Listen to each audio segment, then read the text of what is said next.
Good morning mga idol, and meron na naman akong nasagap na spot. Okay, hindi ito sa akin, and ito ay kinopya ko lang.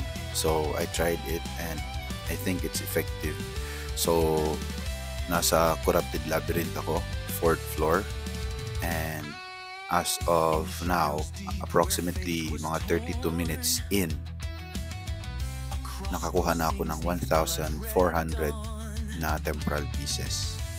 Okay, ibig sabihin yan, kung matapos ko yung 1 hour ko sa dungeon, approximately mga almost 2,500 yan or 2,800. Sabihin na natin 2,500 lang, which is not bad para sa isang session sa 1 hour na limited time mo sa dungeon. Okay, so ipapakita ko yung spot. Dito siya.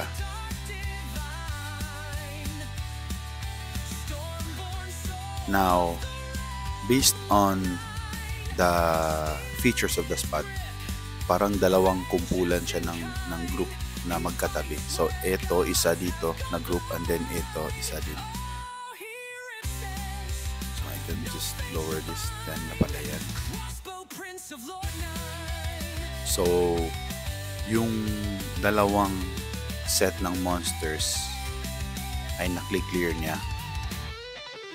Okay, so yun lang yung video na to. That's it for this video.